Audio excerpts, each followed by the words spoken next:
Hey guys, I'm here with Harrie Hastings, or Huck Hastings, as his stage name is. Would you like to introduce yourself? Okay, well, yeah, I'm Harry and I play under the name Huckleberry Hastings or Huck Hastings. Um, been playing for about 10 years. I write kind of, well, it's my music has changed over the course of time, but it's kind of like introspective. Um, it was kind of gritty folk music, but now it's a bit more kind of like indie alternative stuff. But it's all just kind of explores like, existential life questions and that kind of thing. I use it kind of as a means of like self-analysis. Yeah. Well, I listen to your songs, and I'm subscribed to both of your channels now. Yeah, I love your singing style, and I think you have a gorgeous voice. So I'm You've gonna got link that to. stuff in the description and your SoundCloud. Thanks, But yeah. Yeah, I've but got that. SoundCloud's a lot of like home demoing stuff. I was in the studio yesterday and we're putting out some new songs over the next few months. Should be fun. Quite different, a lot less like angsty, because I guess I'm like a lot less angsty now, which is nice. But um How old are you, by the way? I don't know if you said that. I'm 28. Okay. Yeah. Yeah. Um, so I guess diving into it, you're an ENFP. Yes. Um, when did you discover that you were an ENFP? I think it's kind of like the case with a lot of people, like you do the test like just offhand. Someone's like, do this test, and you're like, okay, and then you do it and you forget about it. And then maybe about two it was probably only like maybe a year and a half ago or something like that. A friend of mine's like, "You're an ENFP, mate." Just like she is an ENFP as well, and she's like a very very ENFP. That very like flavor that I think some ENFP perspectives were saying there are flavors. I think we're a similar flavor, and she's like, "You're definitely same as me." And so I took the test. And I was like, yep, definitely. I've taken it so many times trying to like just I'm like it's kind of like there's this part I've always been really drawn to like introversion and like because I guess obviously I mean ENFPs tend to be can be quite introverted and I have this like very strong insular world. It's very like a big part of my world is introspection. And so I've always been like a little bit of a self-loathing ENFP. Like I feel so I don't like that there is no like everything is kind of all out on the surface. I feel very like exposed all the time, and so like I kind of like that introverts have or like people who use their introverted functions engage more with their introverted functions like have this kind of like I just find it like quite beautiful and fascinating. You know what I mean?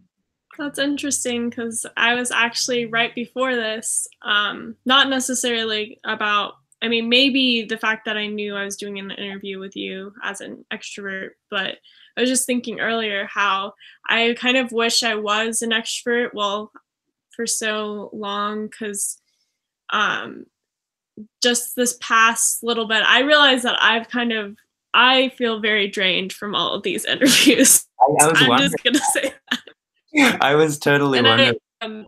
I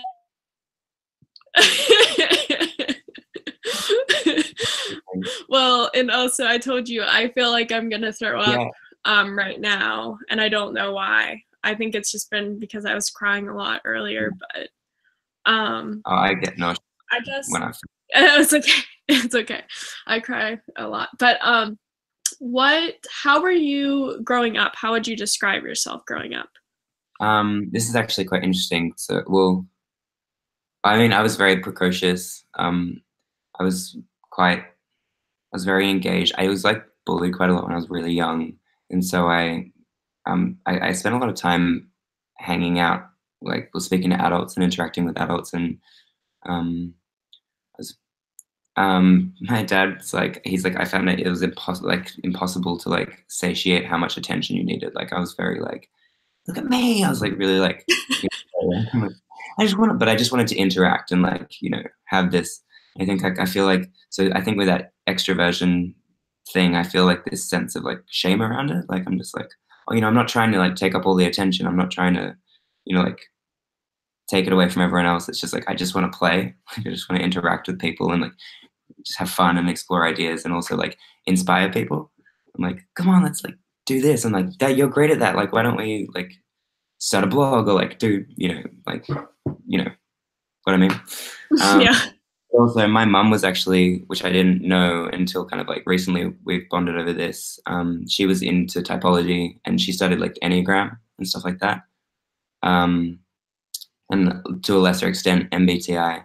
But I'm a massive 4. Like she's like, you're just such a 4. And she used me for like all of her case studies, and so like it's been really interesting as I've gotten into typology and that kind of stuff. Like talking to her about it and hearing what she had to say about me when I was younger.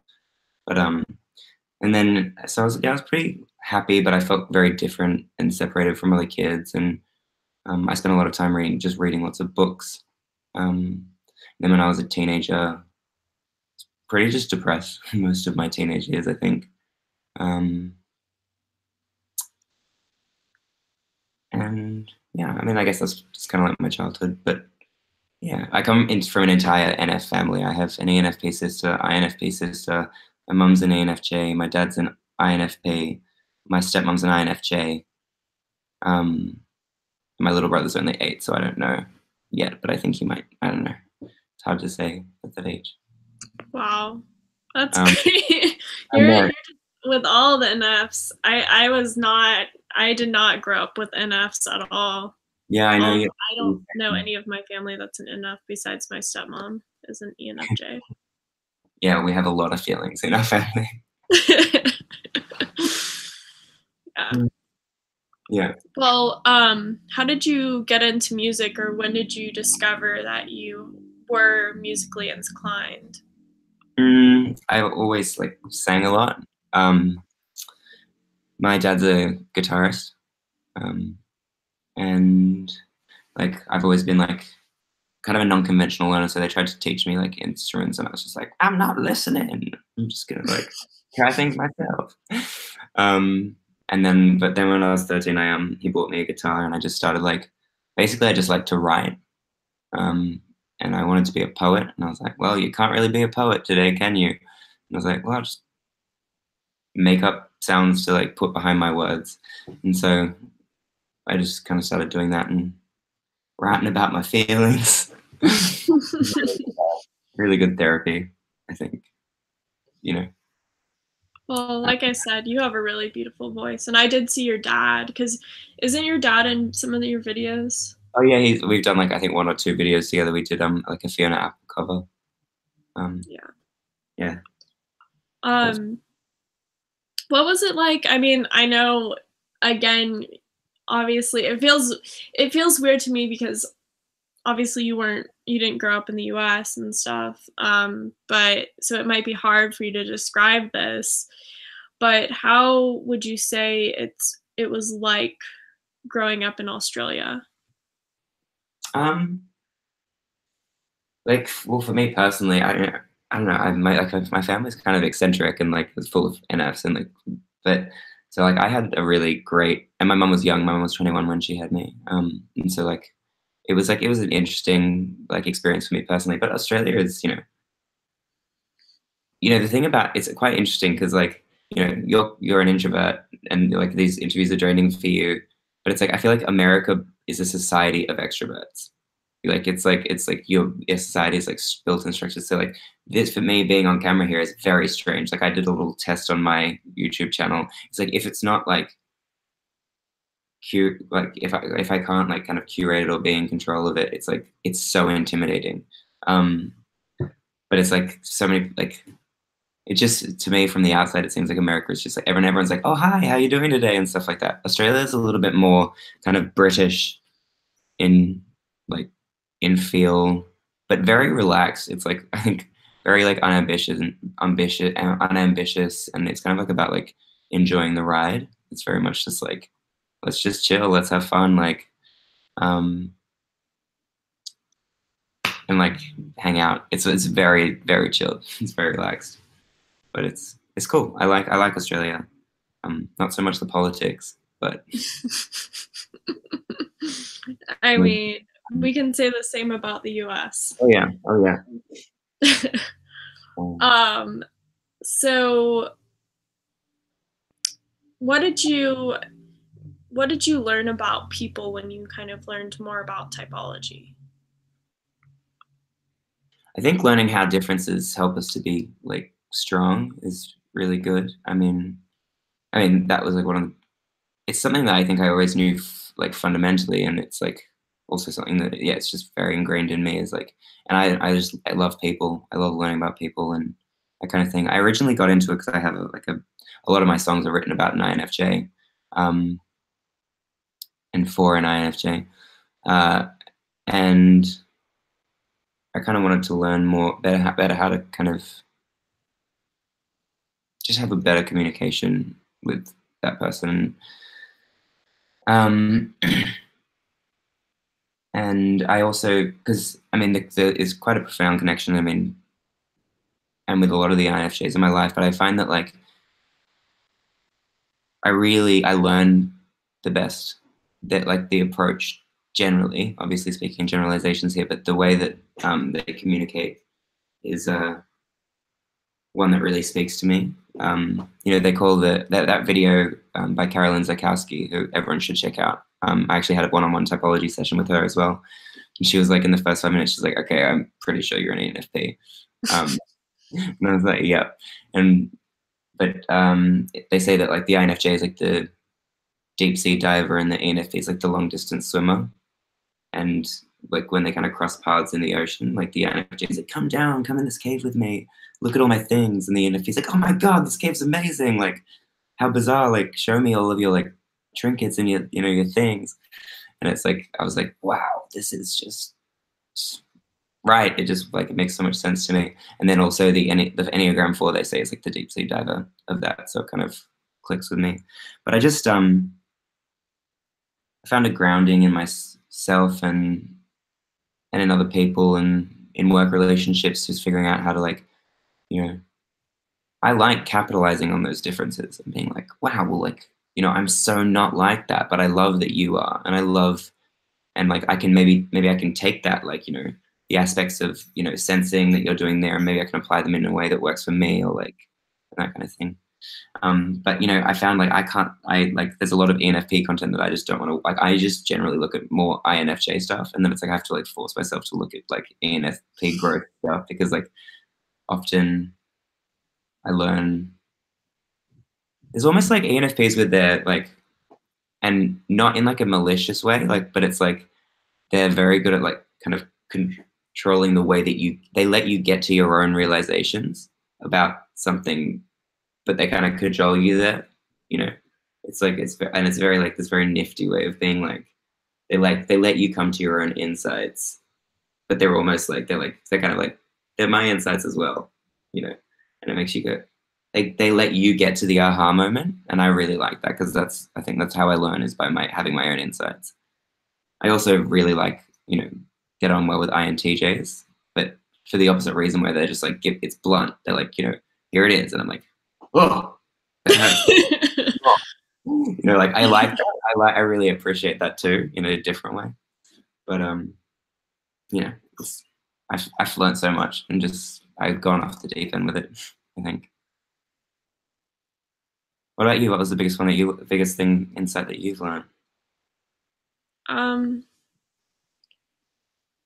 don't know. I think I was just able to understand people more. I feel like I kind of already had an understanding for people, but I just realized, you know, more about them and I kind of thought about their strengths and weaknesses. Like, I mean, I spent a lot of time on every single type, like looking at different things and um it's hard to say. I would say it's more about how my personality interacts with other personalities in a relationship, not like a romantic relationship, but just relationships in general.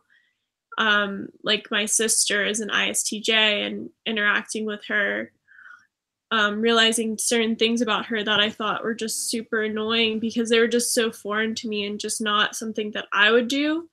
Yeah. Just kind of realizing how she is and that it's okay and that we're gonna have these issues, but we kind of can talk about them. Yeah. Yeah, for sure. It's I mean, my family are also similar, so it's like, and the main difference, I suppose, is the introversion and extroversion, like sides of it generally. Um, and like my mum and I like are super, super close. I would like to learn a lot more about Socionics actually, which is something that I've kind of been more intrigued by watching your channel because I don't know too much about it. But yeah, my mum's an ENFJ, and I feel like with ENFPs, ENFJs are very like, you need to like do this, and they're very kind of like um, directional, and ENFP's like, whoa, man, like, just let me just like figure things out, like, like let me just like, and I actually really like, it's like post advice and post like, like, because they're very supportive, um, I really do get a lot from that, but in the moment, I'm just like, oh, you're butting my head. We're butting heads. Like this is hard because like, we're both like these strong E's, strong extroversions, and we both think that we're like no, we both know what's right for us and for you as well. So I'm like, well, you should do this. And she said, you should do this.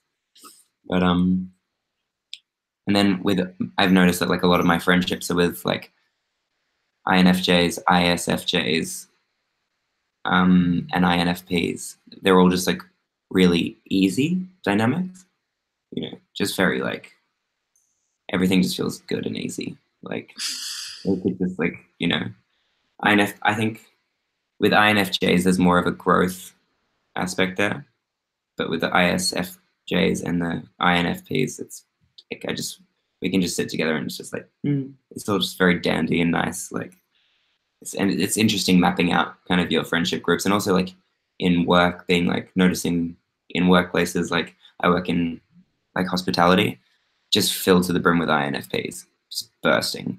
Few ENFPs, like, but it's that kind of the freedom of like being like, well, maybe next week I won't work. Maybe I'll take Friday off, and it's just interesting. Yeah. That is interesting. I feel like I have a lot of thinking type friends. Um, I mean, I also have feelers, but I feel like I have a pretty balanced amount just because sorry, my dad's an INTP and my sister is an ISTJ, and I think I kind of was surrounded by a lot of ENTPs and INTJs, but also ENFPs and INFPs. I don't have many INFJ friends like outside of, I guess, the internet.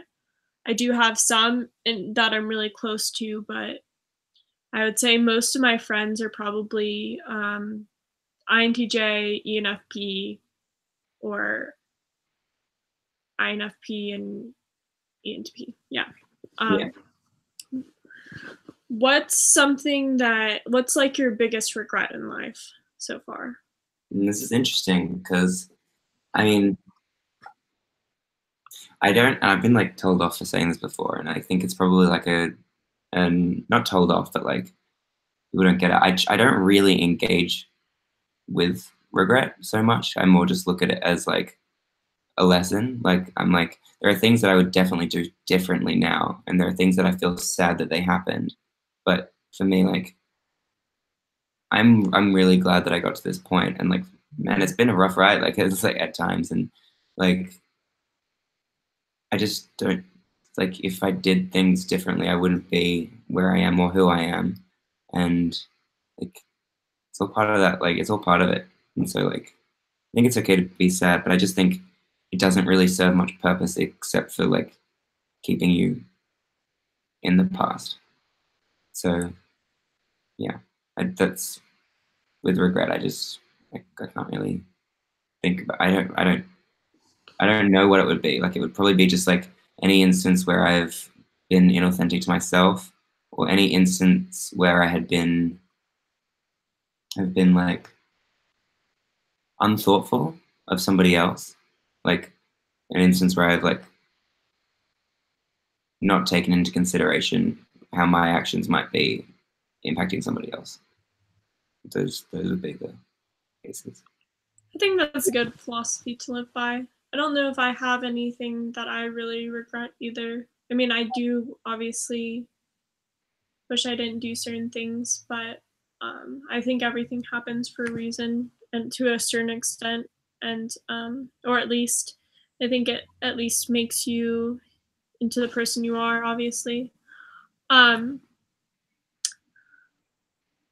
if you were to travel back in time anywhere, where would you go and why?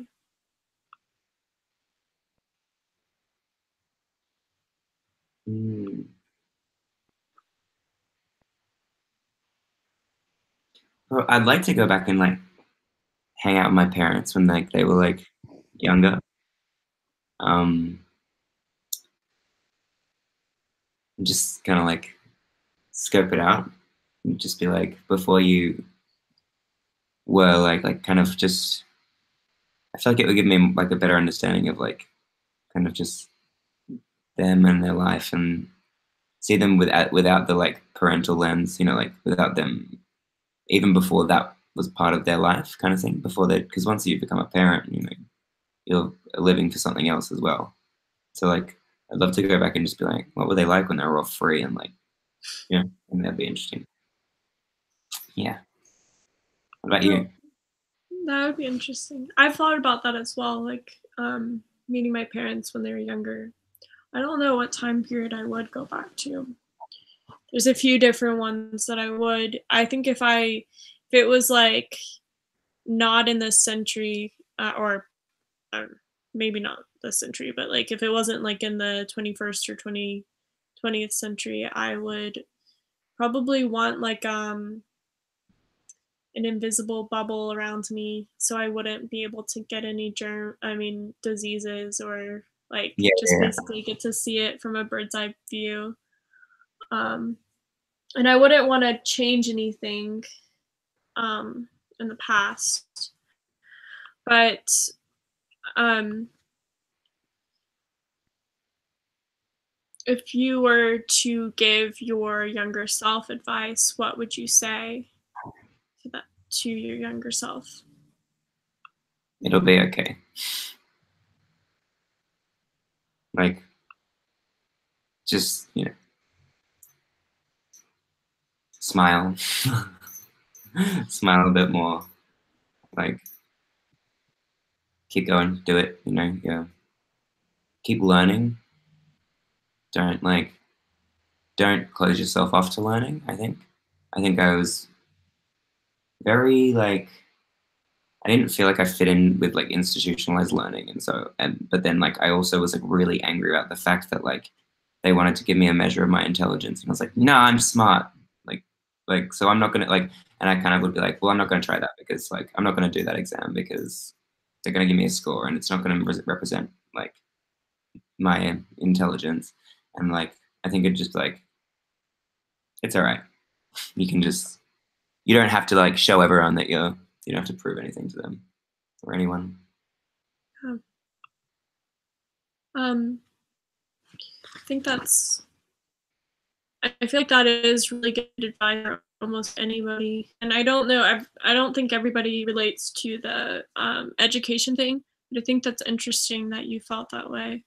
I Hmm. remember distinctly, like when I was like 5 or 6, and they were giving me like this ink blot test or something, or it was like not that, or like it was like you have to see the number and the dots or something, and I knew what they were doing. I just didn't want to comply to it because I was like, why are we doing this?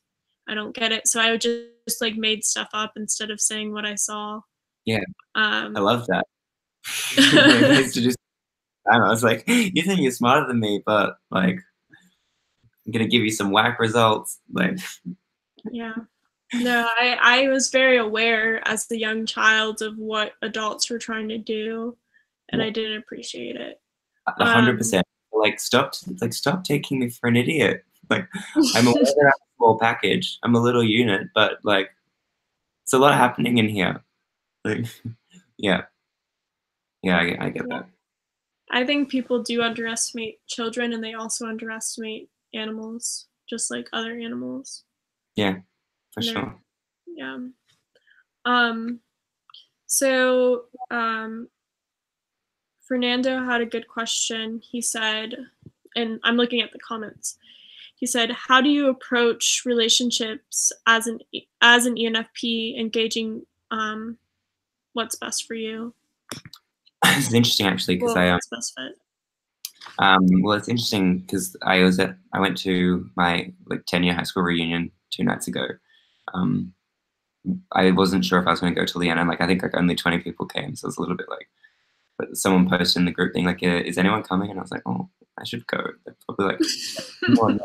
Like, so I like went, and I was like, "They're like, how are you?" And I'm like, "I'm incredibly anxious." I'm like, "This is the weirdest situation ever." But I met this guy who the only other person who I'd kind of I'd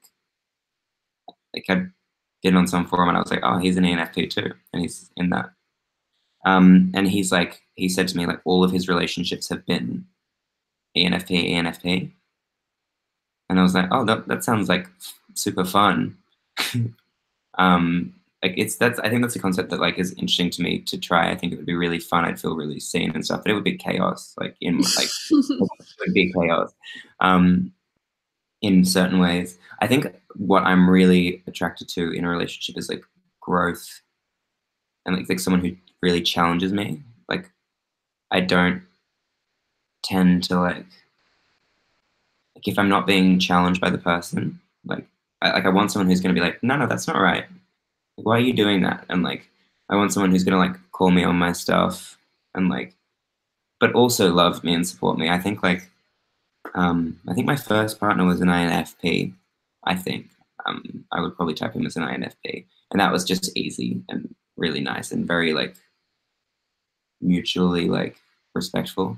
But then I was seeing an INFJ for a long time. And I think probably that's like I'm very drawn to INTJs and INFJs. That generally, but I'm not closed off to any type. Just see what happens, and that's the fun thing as well. It's like almost like the flavor idea. It's just like everything's going to be different, and so it's more just like seeing which space I inhabit, and like I just like to try things out, see what works, see what doesn't. Yeah, but I think as long as I'm being pushed and like I'm getting better at life, not becoming complacent. That makes sense. I think really any healthy relationship, you should want to push each other to get better. Um, so stop me whenever you need to go because you have to catch a train. But Yeah, but I guess we'll keep on going. But let me know, okay?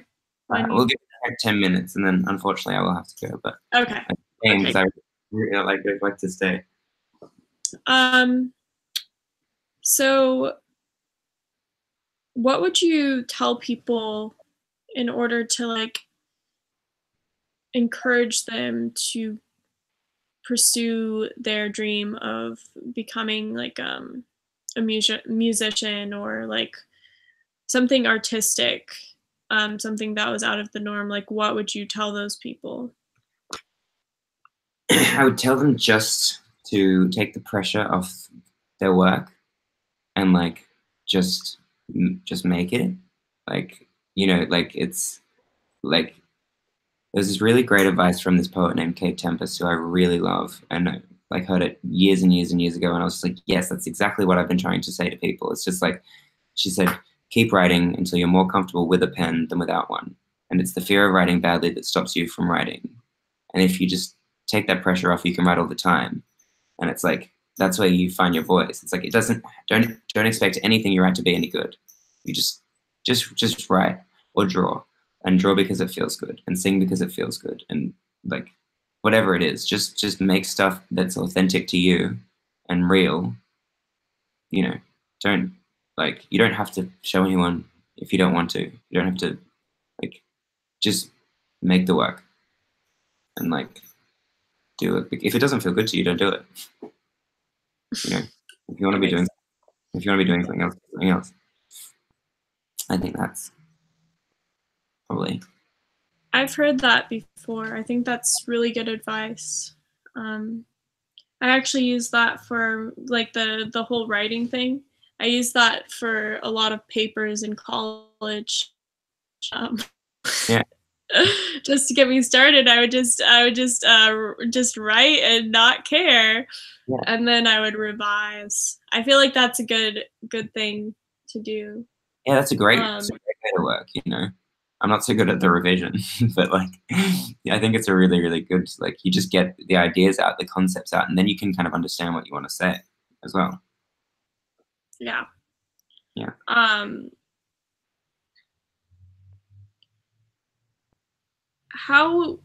What would you do in order to like positively change the world? Good question. I would probably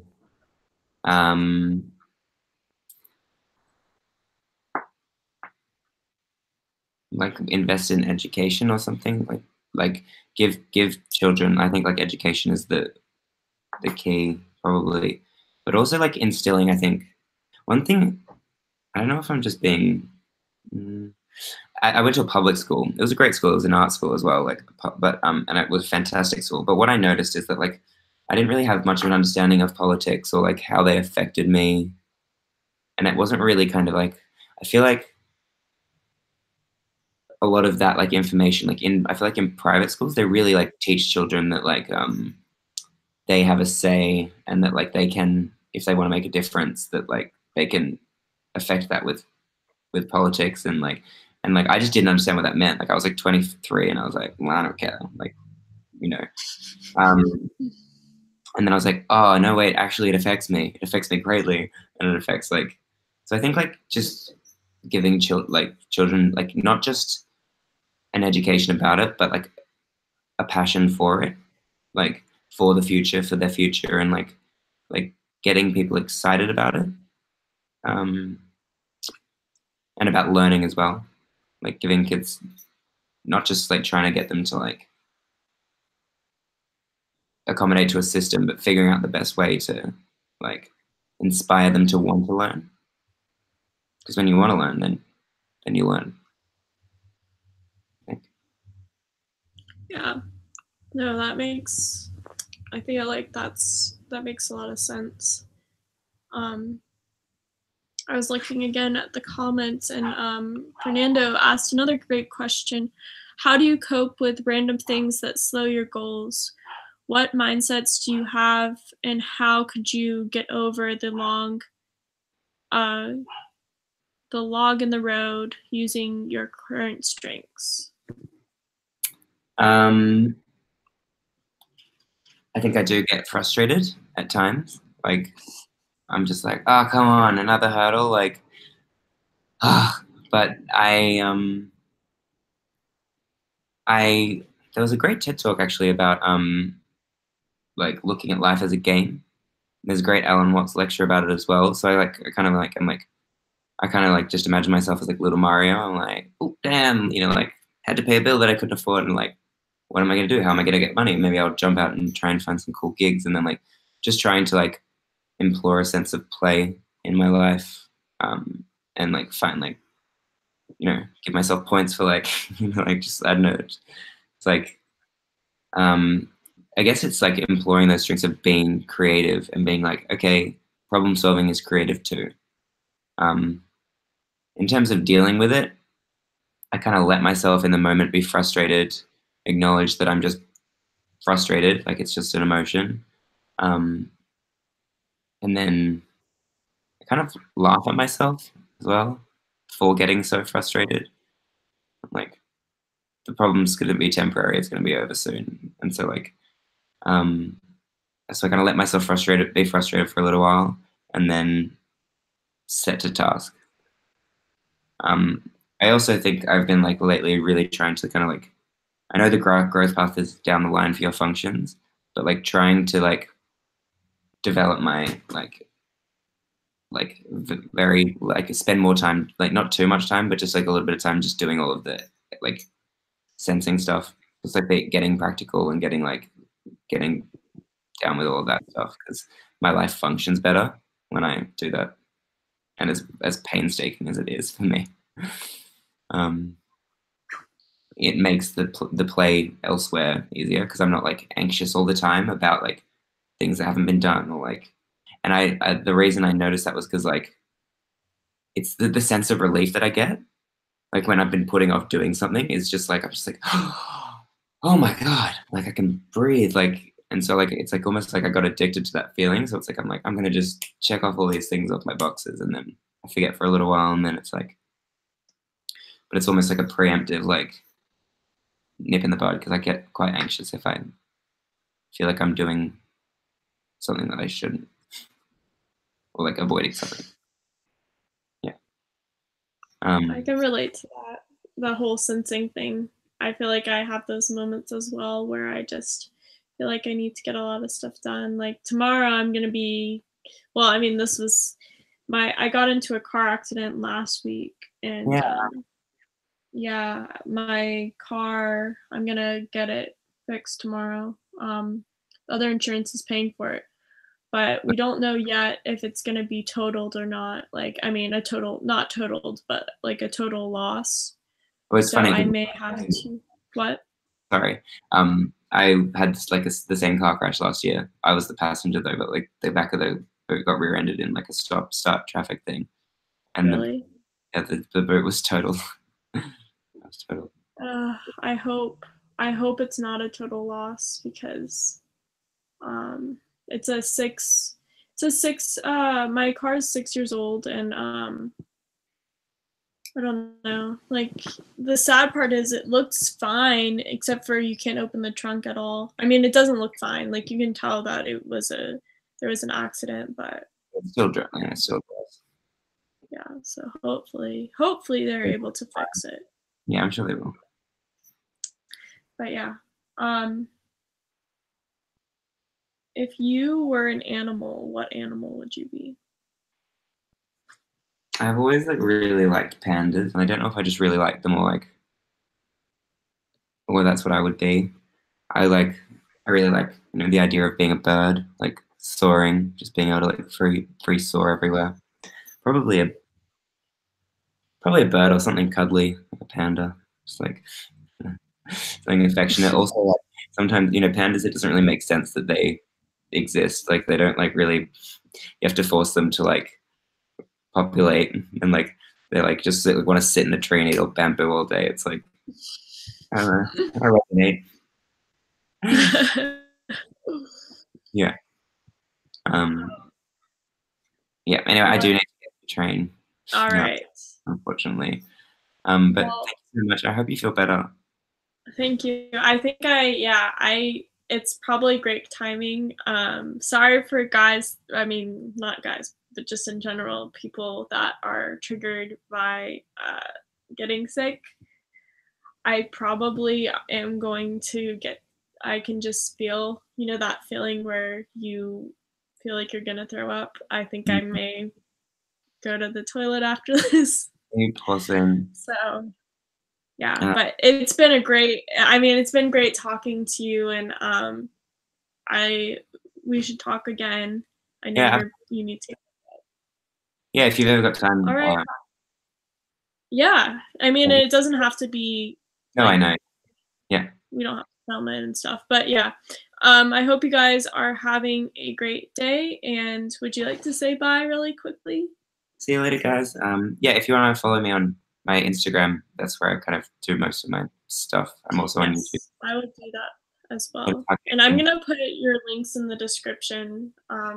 Maybe not immediately after this, but as soon.